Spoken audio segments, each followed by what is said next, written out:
everything is changing to digital. Everything is online. People aren't just waiting for the 6 o'clock news anymore. People want their news right now. They want to be able to go onto their smartphone, onto the internet, and see the news that they want to see. Vancouver. From the Broadcast Center at BCIT's Burnaby Campus, this is All Talk Radio. You're listening to 1680 The Crow.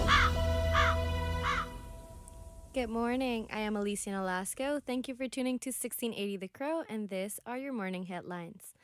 MLA John Rasta asked for an apology from Premier David Eby to law enforcement for supporting hateful protest. Rasta says that after seeing footage from counter-protest of September 20th, he noticed a chanting hateful rhetoric against BC's law enforcement officer. Rasta says Premier David Eby, BC, NDP government, CUPE, and the British Columbia Teachers Federation, who endorsed the hateful counter-protest on September 20th, owe an apology to British Columbia Police, RCMP, and peace officers. Rostad also shares his discomfort towards the government for supporting activists who spread hate and, quote, demonize, quote, men and women in law enforcement. We now have our producer, Lachlan Irvin, to tell us a little bit about how our day is going to look like in the newsroom. Good morning, Lachlan. What stories are the reporters chasing today? We'll have coverage of the protest downtown at the Indian consulate this afternoon, the racist parenting sign spotted in Port Coquitlam over the weekend, and the 50th anniversary of the Indigenous collection at the BC Sports Hall of Fame. Awesome. Thank you very much. Moving on, the Ministry of Water, Land and Resource just announced that 2 spotted owls have been released into protection habitat in the Fraser Canyon as part of ongoing work the province is doing in partnership with Spossum First Nation to recover northern spotted owl populations in BC's wild. Ministry staff and project partners continue to monitor the progress of the Satis and Wakan and are prepared to adapt management strategies as needed to ensure they have the best possible chance of survival in the wild. NDP House Leader Pierre Julian is calling on House of Commons Speaker Anthony Rota to step down after he invited a man who fought for the Nazis to attend a speech by the Ukrainian president on Friday. Julian spoke to reporters outside of the House.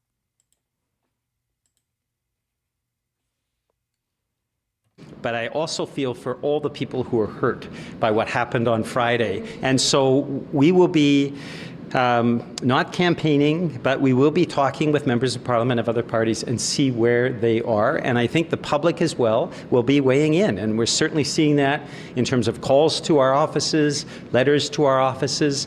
I think the situation may be clearer in terms of the other parties in the next few hours, the next few days. As far as the NDP is concerned, though, we are clear and unequivocal. We believe that the Speaker needs to step down. Conservative House Leader Andrew Scheer is still placing the blame with the Prime Minister's office, saying the government had a responsibility to screen attendees of such high-profile event for security reasons. Today is the celebration of Yom Kippur, a Jewish tradition that gives a chance to people to wipe the slate clean of any wrongdoing from the past year. Premier David Eby issued a statement to the Jewish community wishing them a good holiday. Ontario's legislature has resumed after sitting a summer recess with a controversy about Greenbelt and removals looming large. Premier Doug Ford reversed the decision last week, but is taking fire on the scandal in question period. I was very clear on my message on Thursday to the people of Ontario. That's what you call leadership, admitting if there was a mistake, moving forward, and making sure we go on with our agenda. So that is not going to deter us from building 1.5 million homes. Municipal Affairs and Housing Minister Paula Calandra says that coming legislation will also put an additional 7,000 acres into the Greenbelt and will codify the boundaries of the protected area in law. Screenwriters Union leaders and Holiday Studios have reached a tentative agreement to end a historic strike after nearly 5 months. ABC's Kenya Whitworth reporters the Writer Guild of America still needs to approve the deal before the strike is officially over. Los Angeles Mayor Karen Bass weighing in, saying now we must focus on getting the entertainment industry and all of the businesses that rely on it back on their feet. It was a weekend of marathon negotiations. So right now there is this tentative deal for a 3-year agreement. It still has to be approved by the Guild. While this whole thing isn't over just yet, the picketing is suspended immediately.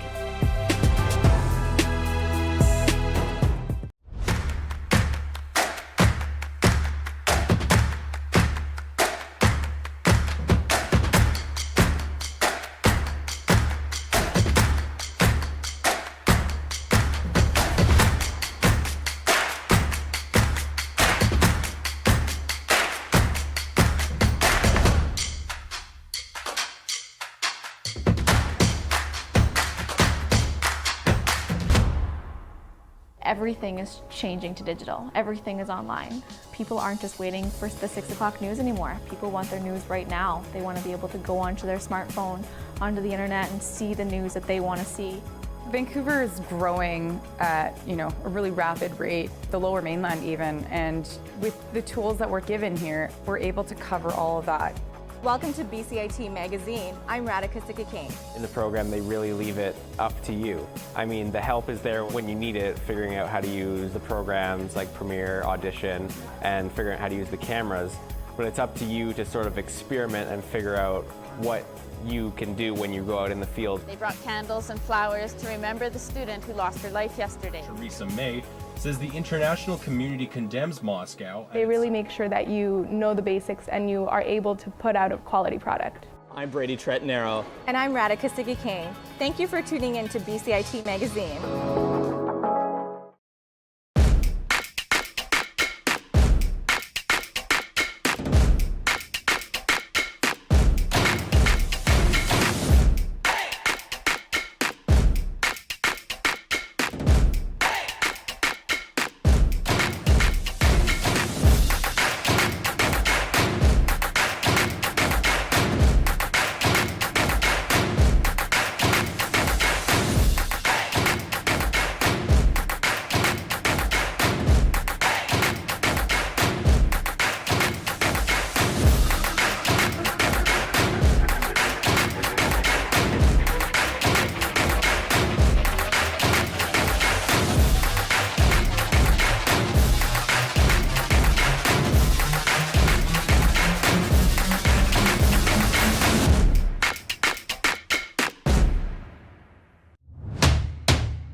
Everything is changing to digital. Everything is online. People aren't just waiting for the 6 o'clock news anymore. People want their news right now. They want to be able to go onto their smartphone, onto the internet, and see the news that they want to see. Vancouver is growing at, a really rapid rate, the Lower Mainland even, and with the tools that we're given here, we're able to cover all of that. Welcome to BCIT Magazine. I'm Radhika Sikakane. In the program, they really leave it up to you. I mean, the help is there when you need it, figuring out how to use the programs like Premiere, Audition, and figuring out how to use the cameras. But it's up to you to sort of experiment and figure out what you can do when you go out in the field. They brought candles and flowers to remember the student who lost her life yesterday. Theresa May says the international community condemns Moscow. They really make sure that you know the basics and you are able to put out a quality product. I'm Brady Tretanero. And I'm Radhika Sikakane. Thank you for tuning in to BCIT Magazine.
With cities growing and ridership rising after the pandemic, there's a push to expand transit.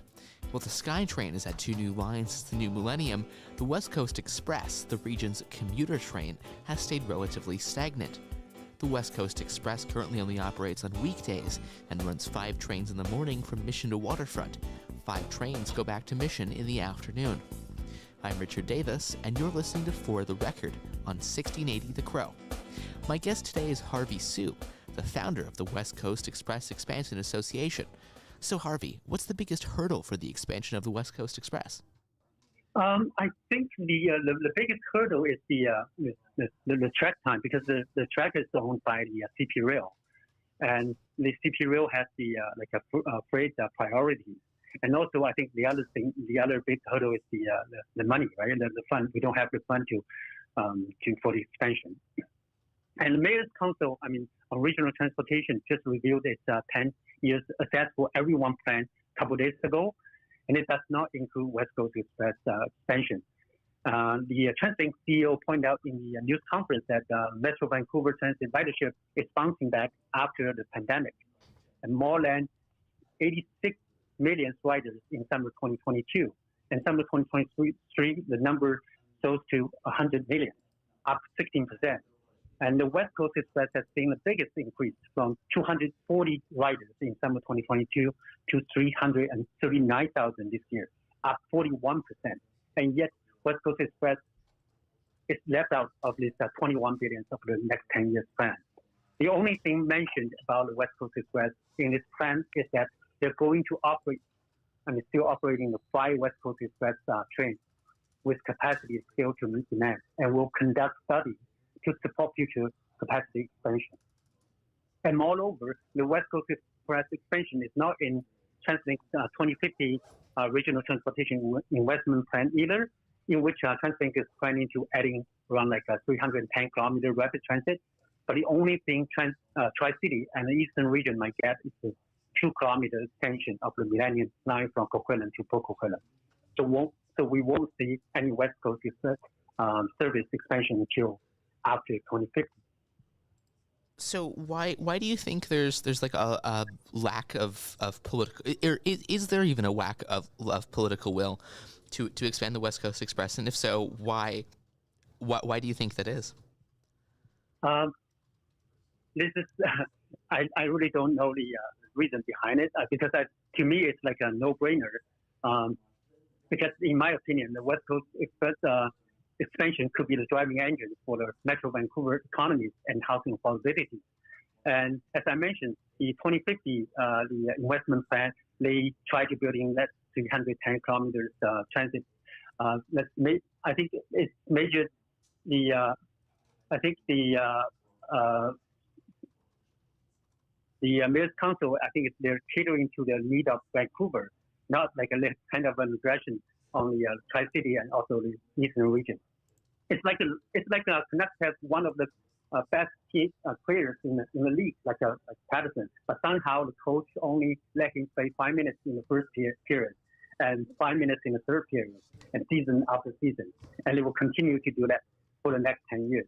So you won't make it to the playoffs and don't even think about winning the Stanley Cup. And by the way, I came to Canada in 1999. I have never seen a Canadian team winning a Stanley Cup, and I guess I won't see it happen in the next decade either. Yeah, I'm originally from Toronto, so I know the pain of not winning a cup.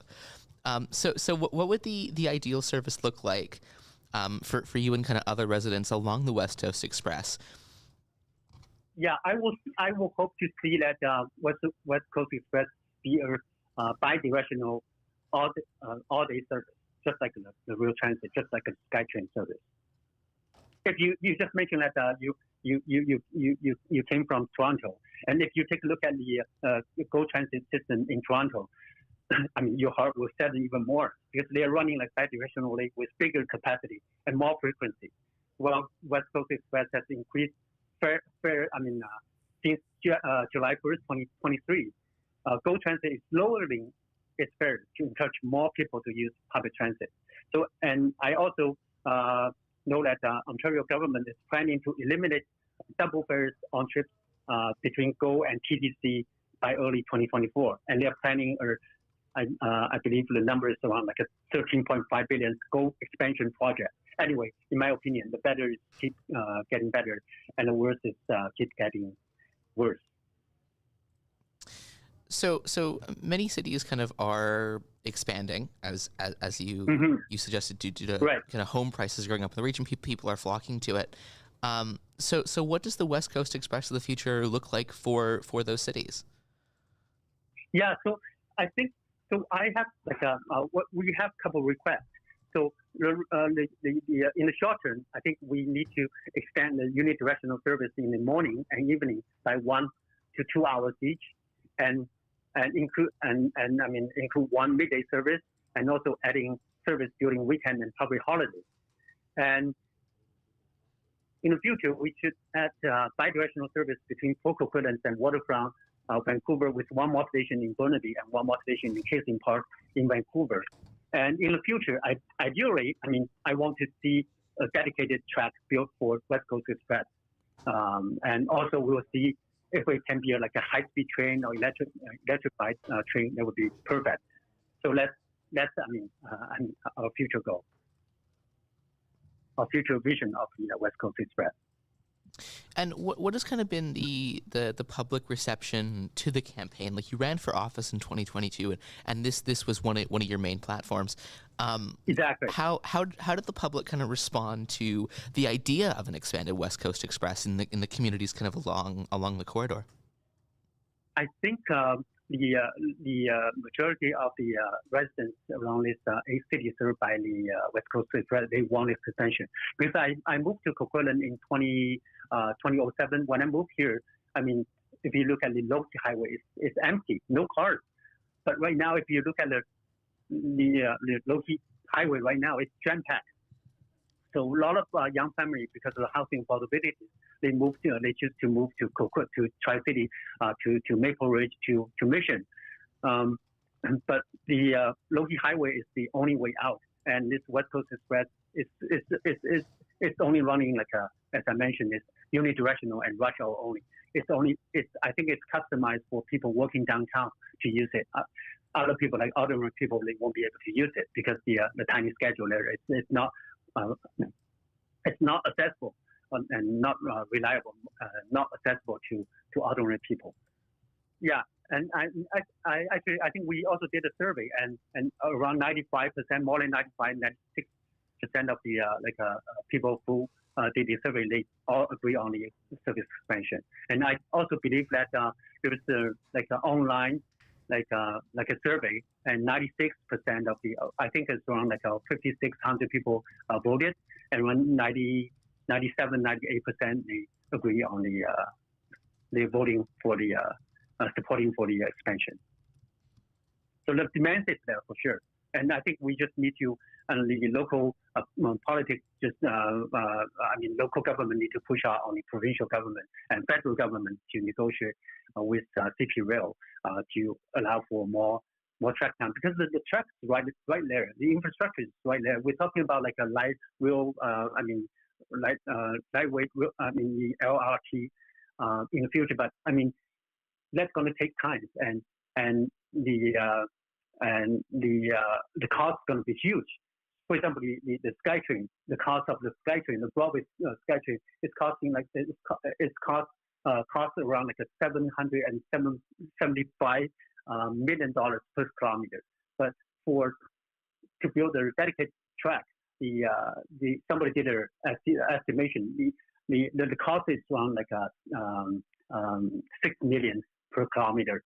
So the total right now, the West Coast, the whole line, around 75 kilometers, would only cost you no more than $2 billion in total. So I think it's to expand the West Coast Express service is the most cost-effective way.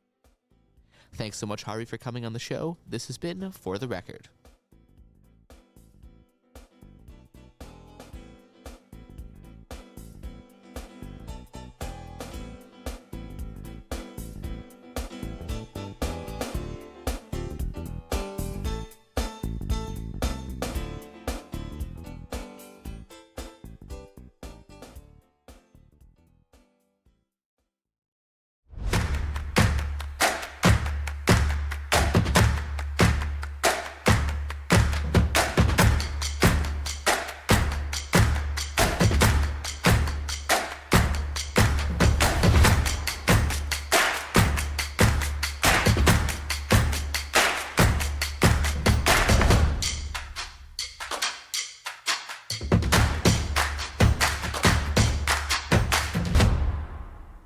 Everything is changing to digital. Everything is online.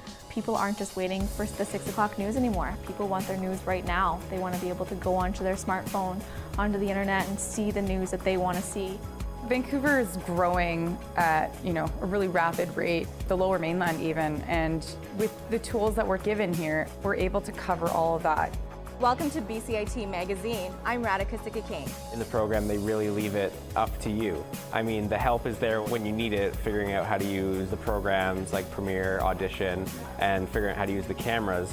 But it's up to you to sort of experiment and figure out what you can do when you go out in the field. They brought candles and flowers to remember the student who lost her life yesterday. Theresa May says the international community condemns Moscow. They really make sure that you know the basics and you are able to put out a quality product. I'm Brady Tretnero. And I'm Radhika Sikakane. Thank you for tuning in to BCIT Magazine.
From the Broadcast Center at BCIT's Burnaby Campus, this is All Talk Radio.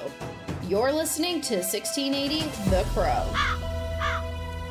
Good morning, I'm Max Mashman, and these are your 10:30 headlines. BC Premier David Eby is going to Ottawa to meet with federal officials, including Justin Trudeau. Discussions will center around an itinerary of issues that the province is dealing with, including housing, infrastructure, and natural disasters, such as wildfires and flooding. There will also be discussion about clean energy opportunity for the provinces going forward. Attending the delegation with Eby will be Ravi Kalan, the provincial housing minister, Brenda Bailey, the Jobs Minister, Rob Fleming, the Transportation Minister, and Attorney General Nikki Sharma. Other provincial officials will also be in attendance. In other local news, police say an individual was shot this weekend in Richmond. Richmond RCMP say officials responded to a call in the area of Cooney and Anderson Road in the early hours of Sunday morning. Upon arriving at the scene, police say there was an unidentified victim who died from their injuries. IHIT, or BC's Homicide Investigation Team, are working with the Richmond RCMP on the case. and an update on the attempt to recover the population of spotted owls in the province. The provincial minister of land resource stewardship says caretakers have released 2 owls into protected habitat in the Fraser Canyon. One of the birds released was part of the original spotted owl release conducted in August of last year, where 2 of the 3 birds released died to unknown causes. The only surviving owl was found last fall injured near a train track. It has since made a full recovery. The program to reintegrate the animals into the wild is being done in partnership with the Spuzim First Nation. In Coquitlam, where posters advertising a white-only daycare were spotted yesterday. The poster had white-only mums and tots written on top in bold font and advertised escaping, quote-unquote, forced diversity and the ability to join other proud white parents of European children. The poster was accompanied with a QR code where curious parents could presumably learn more about the organization. The mayor of Port Coquitlam has strongly condemned the posters, and bylaw officials have been tasked with taking them down, a task made easier as all the posters had been removed prior to the involvement of authorities. Environment Canada is warning coastal British Columbia to prepare for heavy rains and some wind. Windstorms across the BC coast are expected to deliver gusts as strong as 110 kilometers per hour. Warnings cover the coasts of Vancouver Island, including Victoria, as well as portions of the Sunshine Coast and Haida Gwaii. The first windstorm is expected to hit Victoria midday, with wind gusts reaching up to 70 kilometers an hour. A rainfall warning has also been issued for Howe Sound. In national news, the House of Commons is in turmoil after the Speaker of the House invited a Ukrainian war veteran who previously served in the Nazi SS. Anthony Rota, the House Speaker, invited the 98-year-old Yaroslav Hunka to witness Ukrainian President Vladimir Zelensky's address to Parliament on Friday. Rota praised Hunka, who's a resident of his riding, as a Ukrainian and a Canadian hero, which prompted a standing ovation for the former SS officer. Rota has since apologized, claiming that he was deeply sorry he had offended so many. The NDP has since called for the resignation of the Speaker, despite Rota making it clear he has no interest in resigning. Members of the NDP have been clear that they think this is an unforgivable mistake. It remains unclear whether Rota will keep his Speaker position for the time being, or if the backlash will drive him out of his position. Conservative MP Michelle Rampell Garner speaking to the situation on the floor of the House of Commons. It is a stain on our country, and I refuse, as a member of this place who represents 120,000 Canadians, to collectively share responsibility with a government that has a pattern of not vetting questionable individuals that they take meetings with. And moving over to other national news, where Pillay was on a trade mission, where Yukon Premier Ranjit Pillay was on a trade mission with Prime Minister Justin Trudeau, was on a trade mission to India when Prime Minister Justin Trudeau said there was credible evidence that the Indian government was involved in the shooting death of a BC Sikh activist. Pillay is trying to find a path forward with India amid growing tensions. There's so many ties between families and businesses. I think inevitably here there's going to have to be a continued path when it comes to commerce. Stay tuned for more on academia. BCIT's 1680 The Crow. I just cannot see our countries completely severing.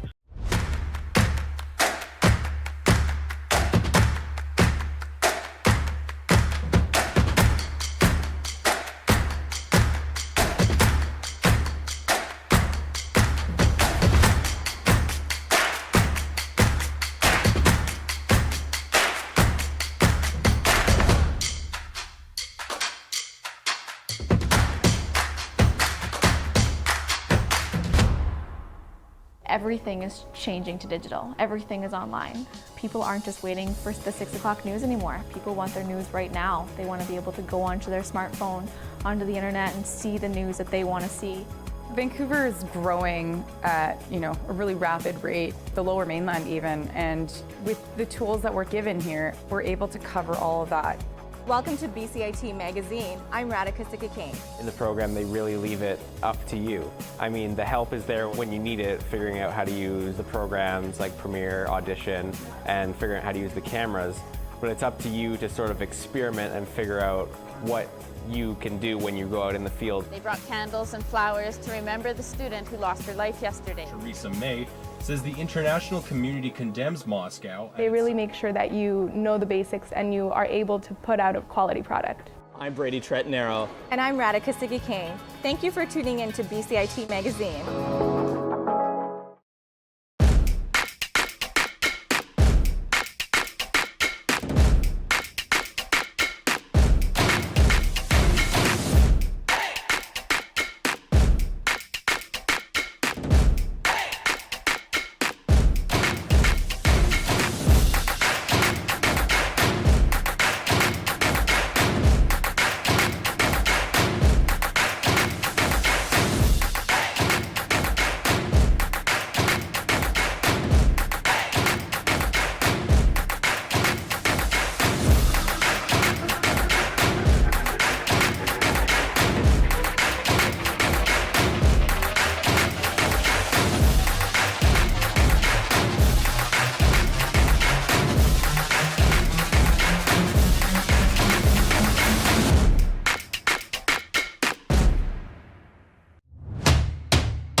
I grew up here. I made friends here. I came here, to work, to learn more about my family's legacy.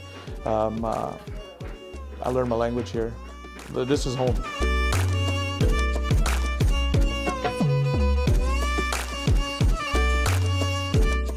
The Punjabi market is the oldest, little India in North America.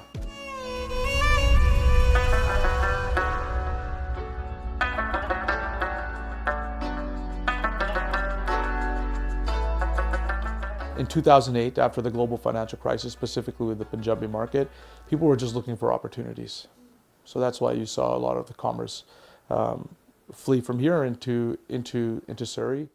But in 2017, I lost my dad, and after I lost my dad, I did a lot of soul searching, thinking about him. I was grieving. You know, my dad was sick for a very long time, and I don't know, for some reason I made this connection between watching him deteriorate and watching the market deteriorate. And in my dad's case, I wasn't able to intervene, right? His story was written. He passed away in 2017. But with the market, I had the option to intervene. I think that there wasn't a singular inspiration. I don't think that you could say that. It was just it was a collection of experiences that sort of just led me in that direction. And I think I sort of stumbled into it, to be honest. It was just a collection of individuals who'd been talking, you know, for a few months about what the future of the market was. When I was thinking about, hey, what are we going to do with the Punjabi market? I decided to go on Instagram. I saw this like illustration of the street sign. It had like a pink and orange background, and it was stylized in this like squiggly line. And I thought it was really cool. So what I decided to do, like at midnight, was DM the person and be like, hey, I really like your artwork. That person was Jag Negra. I joined in 2019. I met Gulzar Nanda, who's our current chair, and he had introduced me to the idea of like helping revitalize and beautify Punjabi market because there hadn't been a lot of investment in the area in so long. So there was a group of volunteers that were coming together to work on this like neighborhood, right? So as soon as he started telling me about it, I got really excited, and right away I was like, yes, I want to be involved. I think when we first started, there was a bit of a challenge because like there have been other community groups who've tried to revitalize the market. Politicians come around every year during election cycles, right, to try to they come for photo ops sometimes, right?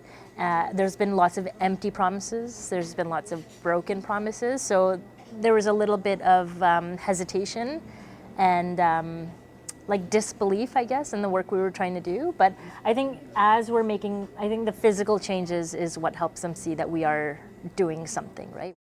For me, like it kind of pulls at my heartstrings because I remember, like I grew up in Maple Ridge, which is about 45 minutes away from here, and we would come like once a year to do a big shopping day. We'd follow my parents, my aunts, like from shop to shop. We'd come here to Himalaya restaurant for lunch, chole bhature every time. And those memories have like been seared into my mind. And to be able to give back to this neighborhood that meant so much to me. And now coming here with my two young children who are 2 and 4, and having them know what Punjabi market is and hopefully have them grow with it, I think that's so beautiful.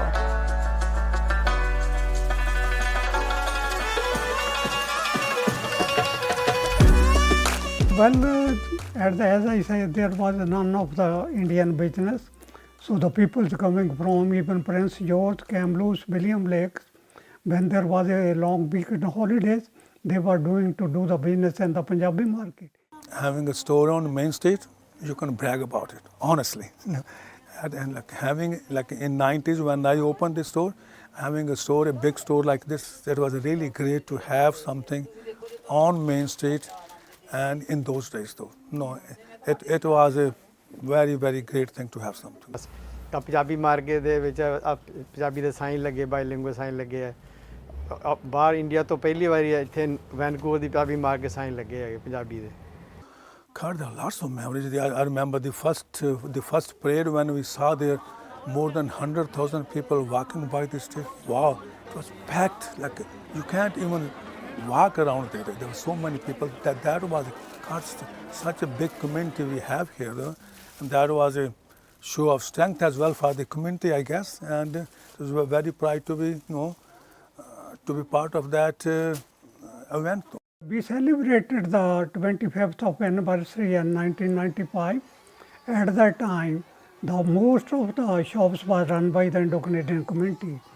I know at that time there are 400 Indo-Canadian community employees were working in the market, and we doing about $70 million business. For the first 10, 12 years, it was just solid up. and then it got steady for a little while, and then the Surrey came in existence, and then now the more people were going and living in Surrey because that was more affordable though. I think there's like this misconception that, hey, everybody from Vancouver that's South Asian moved to Surrey or they moved to Burnaby. But the census data doesn't show that. The census data shows that there have never been as many South Asians as there are now in all of the Lower Mainland, and that includes Vancouver.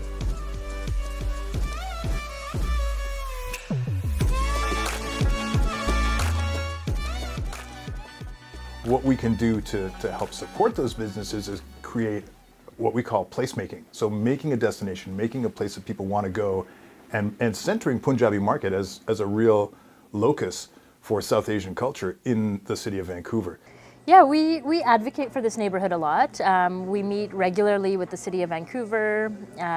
We have brought a lot of public art initiatives here, and we're kind of revitalizing it from an arts and culture-based lens, right? And trying to help these mom and pop shops that have been here, help them grow, help attract new businesses, new young entrepreneurs to come here and invest here. And the last thing we want is for it to get completely gentrified and forgotten and erased, because so much of our history, that's what tends to happen, especially in Vancouver. So we want to hold on to the legacy here. And then looking at things like that we could immediately improve as a city, things like street furniture, adding electrical sockets to lamp standards so we could do, string up lights and stuff like that. And then there's more ambitious things like a gate that's long been talked about over Main Street to actually kind of really signify things like street beautification and murals and stuff, and we've seen the actualization of the murals. And strategies to bring back some of those businesses. So when we talk about what people make living heritage, it's the shops, it's the people who use those shops, it's the people who hang out and make the community, and it's not just a bunch of old buildings. How many people have walked these streets and forged connections that are undying? They to this day still endure. I think that's probably the legacy of this place, is that it brought us together from all over the western seaboard of North America. I guess being able to provide like a home away from home for so many newcomers is really important. Long term, I want this to be like such a lively street, the way it was when I was a kid, right? Like you couldn't find parking when I was a kid and we'd come here. I want that kind of like liveliness here again. But all I can say that is stay positive and just help us out and show us the way and we will follow you basically. And they are leading us very well.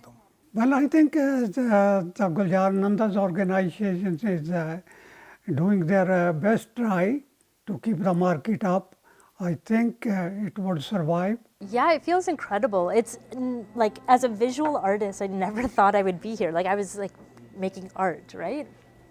But to see the impact we're having, like I don't think I notice it or think about it day to day, and I think that'll come maybe in a few years when I look back and see like here's what we accomplished. But I think every year like I can look back at the changes we've made and the initiatives we've brought here, and I feel really proud of it, right? Like it's really cool to be playing a part in Punjabi market's overall story and history, and like in 50 years people will talk about the work we did. I think that's really, really cool. When South Asians first migrated here, they started off as laborers in factories, farms. What the Punjabi market really showed the Western world was that the South Asian person can be an entrepreneur. Their value isn't just in their hands, And there was still a lot of racism, right? But seeing our community thrive here, people should have paused and been like, wow, these South Asians, people that we might not think as our equals, they're doing really well. And I think that that's really the road through which we get to where we are now. We've left an undeniable mark on Canada, and I feel like it started almost here.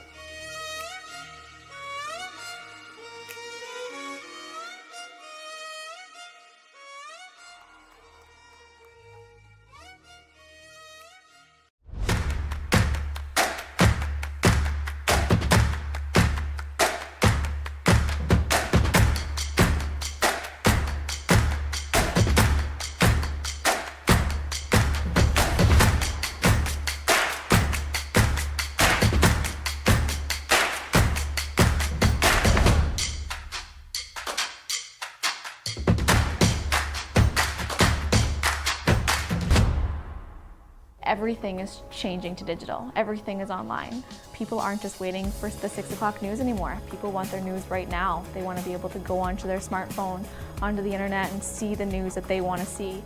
Vancouver is growing at a really rapid rate, the Lower Mainland even, and with the tools that we're given here, we're able to cover all of that.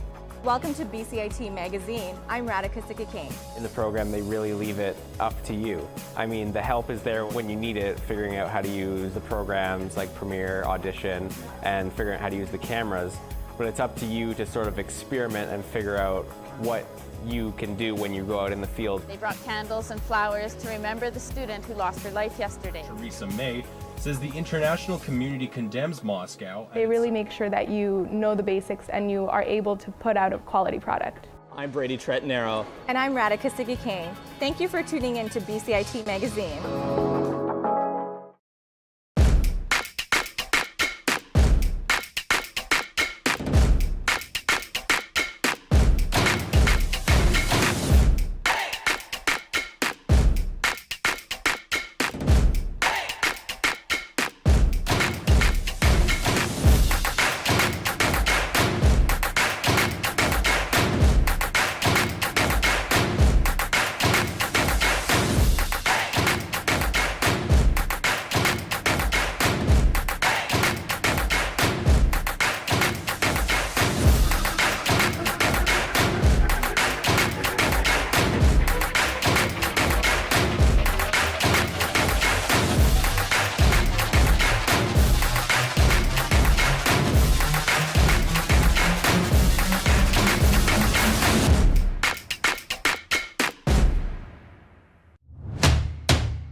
Everything is changing to digital. Everything is online.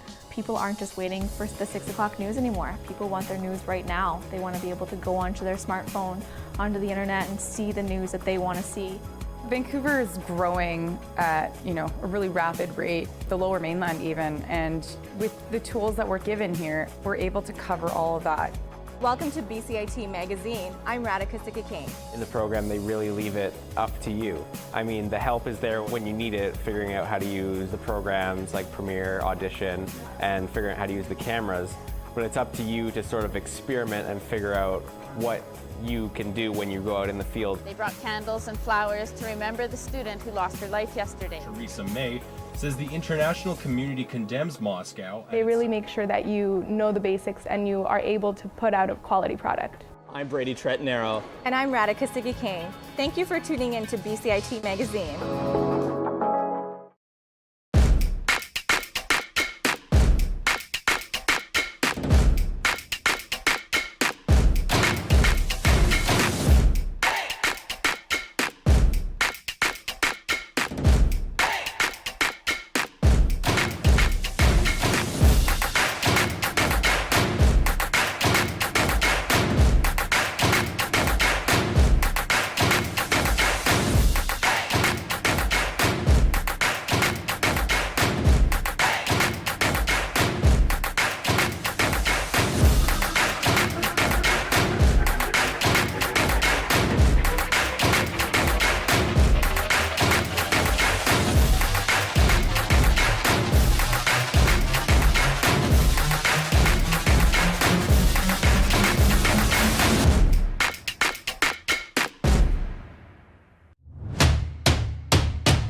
From the Broadcast Center at BCIT's Burnaby Campus, this is All Talk Radio.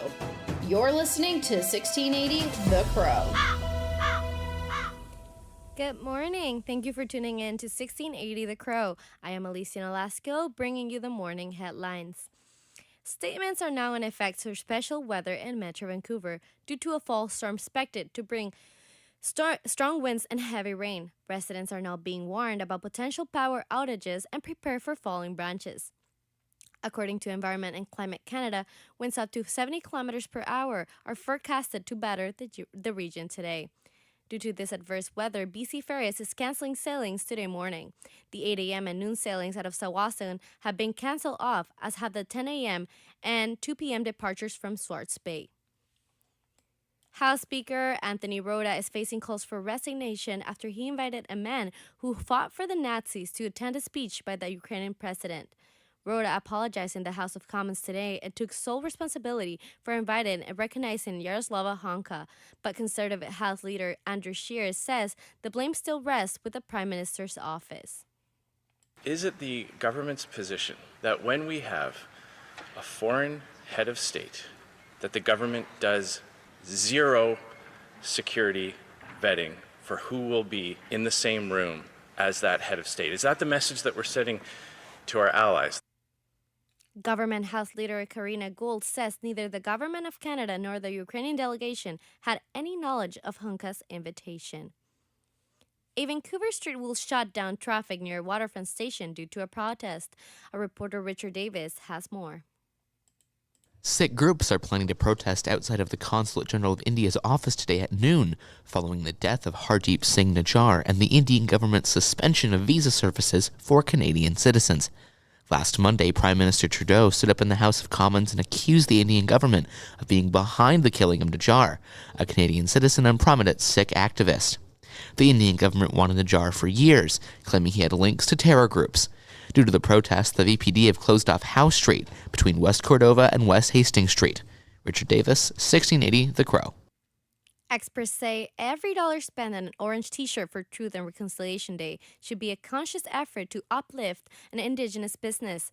Rob Scholes, founder of the online marketplace Shop First Nations, says shopping for local Indigenous items is a tangible step toward economic reconciliation. But as a consumer, or even as another small business owner, if you want to diversify your supply chain, it's choosing to buy with an Indigenous company is just a step you can take, a very tangible step you can take to sort of voting with your wallet, if you will. Experts say pledging to purchase items for Indigenous vendors supports their business as well as the whole community. The Manitoba Progressive Conservatives are making promises about safety during their final push of campaigning ahead of the October 3rd provincial vote. Kevin Klein, the Tory candidate for Kirkville Park, says if re-elected, a PC government will spend $1 million to install special cameras to identify high-speed offenders and monitor noise levels in areas where street racing is a problem. It's not a matter of if, it's a matter of when somebody will be killed. We're going to take action and we're going to get the job done. In Brandon, Tory leader Heather Stephenson promised $2 million to expand the Downtown Community Safety Partnership program to that city. An agreement between the Screenwriters Union leaders and Hollywood Studios has finally put an end to the historic strike after nearly 5 months. ABC's Kenya Whitworth reports that the Writers Guild of America still needs to approve the deal before the strike is officially over. Los Angeles Mayor Karen Bass weighing in, saying now we must focus on getting the entertainment industry and all of the businesses that rely on it back on their feet. It was a weekend of marathon negotiations, so right now there is this tentative deal for a 3-year agreement. It still has to be approved by the Guild. While this whole thing isn't over just yet, the picketing is suspended immediately. And coming back to the weather, the conditions for today is light rain with a temperature of 15 degrees and humidity at 90%. Wind is coming east at 20 kilometers per hour and a visibility of 32 kilometers. Later, we'll see periods of rain and risk of thunderstorms. I'm Alicia Nolasco. Thank you for listening for 1680 The Crow.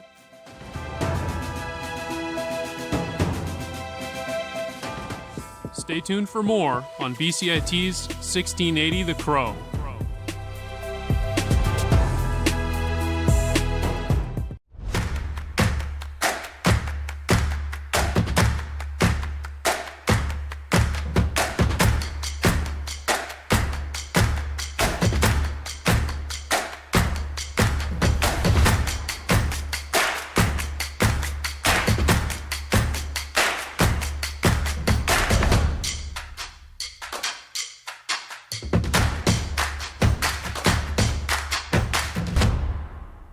Everything is changing to digital. Everything is online. People aren't just waiting for the 6 o'clock news anymore. People want their news right now. They want to be able to go onto their smartphone, onto the internet, and see the news that they want to see. Vancouver is growing at a really rapid rate, the Lower Mainland even, and with the tools that we're given here, we're able to cover all of that. Welcome to BCIT Magazine. I'm Radhika Sikki-King. In the program, they really leave it up to you. I mean, the help is there when you need it, figuring out how to use the programs like Premiere, Audition, and figuring out how to use the cameras.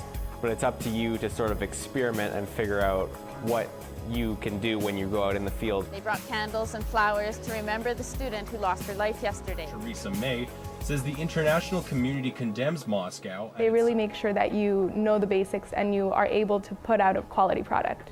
I'm Brady Tretanero. And I'm Radhika Sikki-King. Thank you for tuning in to BCIT Magazine.